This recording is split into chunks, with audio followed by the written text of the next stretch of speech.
Greetings to you all. I am Dr. Anveshni Tumala, working as an assistant professor in the Department of Information Technology in Vignans Nirmala Institute of Technology and Science for Women. In the previous class, we have seen different multiple access methods like frequency division multiple access, time division multiple access, and also we have seen space division multiple access.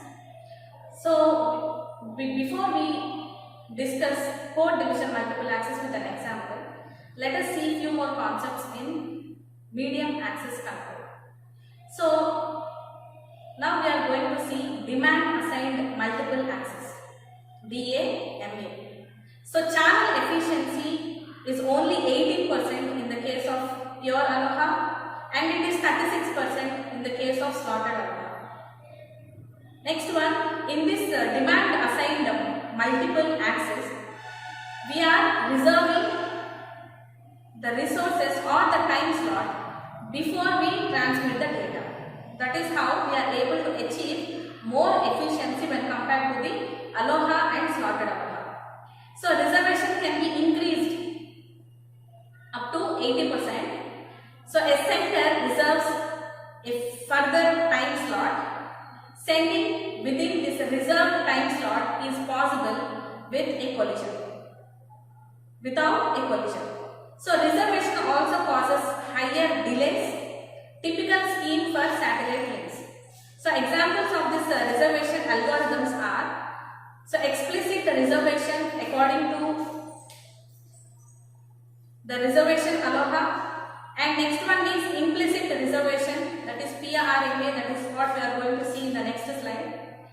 Next one is reservation TDM. Next one is access method, that is DAMA, it is an explicit reservation scheme. So explicit reservation, in this we have two modes, Aloha mode for the reservation, competition of small reservation slots, collisions are possible. So reserved mode for data transmission within successful reserved slots, that means there are no collisions possible. So it is important for all the stations to keep the reservation list consistent at any point of time, and therefore all the stations have to synchronize from time to time. So in the diagram you can observe we have two modes, one is Aloha and the other one is reserved. At the time of Aloha, all the stations will contend, so there is a chance of collision, and once the stations get the channel access, then it means that they reserve the slot. So during the reservation mode, there are no collisions at all. Next one, PRMA, packet reservation multiple access.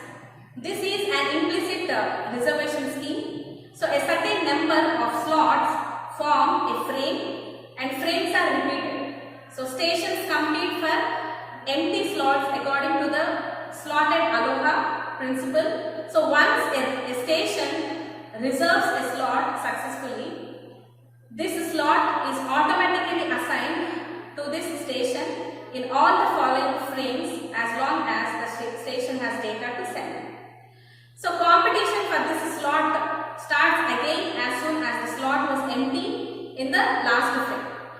So in the diagram you can observe we have 8 number of slots.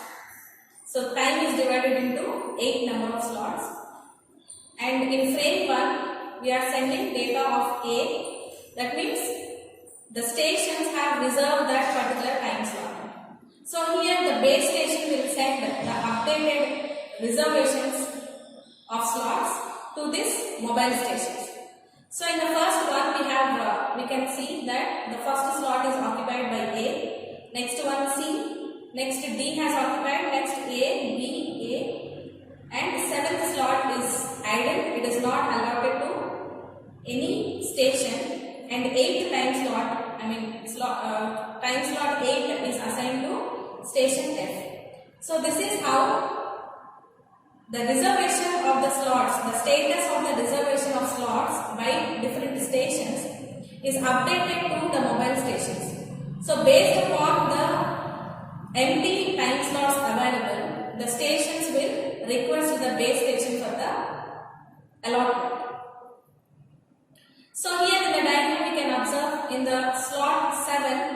So the stations, which are the stations that have the data to transmit, they will contain for this empty time slot. So there is a possibility of occurrence of collision at reservation atoms. Next one, access method, that is reservation TDMA. So reservation time division multiple access. Every frame consists of n mini slots and x data slots. Okay, in the diagram also you can observe we have n number of mini slots and x data slots. So here every station has its own mini slot and can reserve up to k data slots using this mini slot, that is x is equal to n into k. So where n is number of stations. So other stations can send data in unused data slots according to different schemes, like you can use random round robin process, or you can use random process. So any scheme can be used to use these unused time slots. Next one, MACA, that is multiple access with collision avoidance. Okay, so in carrier sense multiple access, we have seen that it has two problems, like hidden terminal problem and exposed terminal problem. So here hidden terminal problem arises because of the limited transmission range of the stations. I hope you remember that. So please go to the previous session and see what is exposed terminal problem and what is hidden terminal problem. Also, we have seen exposed terminal problem in which the adjacent stations are exposed to each other and unnecessarily one station is being idle without doing any transmissions onto the channel. So here both the exposed terminal problem and hidden terminal problem are solved by using two messages, that is ready to send and clear to send, RTS and CTS. So in the diagram you can see we have three stations, station A, station B and station C. Okay, so here A and C want the data, want to send data to B. Next one, A sends RTS first. Since A wants to send data to B, so A will send ready to send packet to B. So whichever the devices or stations that are present in its transmission range will receive this RTS packet. If they are really busy, they will not respond to that. If they are idle, that means they are not making any transmissions onto the channel, then they can reply. They will reply CTS, that is clear to send. So here in this diagram, whenever the A is sending RTS packet, obviously B will receive that. B will respond CTS. So since A and C are in its transmission range, they will get clear to send packet. So once A confirms that B is ready to receive the data, the actual transmission will take place. So this is how we are able to avoid the collision. Also we are able to come out of the hidden terminal problem. Now let's see how we are overcoming the exposed terminal problem. So in this diagram also we have three stations, station A, station B and station C, and each station has its own transmission range. So now B wants to send data to A. Okay, so now it will send RTS packet. So which are the devices that are present in its transmission range, they will receive this RTS packet. That is why both station A and station C receive this RTS. So in the RTS packet, we will put some data or information regarding its own address and the destination address, so that B sends this RTS packet, so that A will understand, okay, B is ready to send data to B. So if it is not busy, it will send the CTS packet back to B. At the same time, C will also receive the RTS packet that is sent by B, right? So but in the RTS packet, C's details are not present, so that C will understand that, okay, B wants to communicate with some other station and it is not me. So C will keep silent. So this is how C can make any transmission to any other device other than this P. So that is how we are able to minimize the delay at C. So this is how we are able to overcome the exposed terminal problem. Okay. Next one, protocol machines for MSCA. So here we can see both sender and the receiver. Basically the stations are in idle mode. Okay. So once the transmission is taken place, then they receive the data.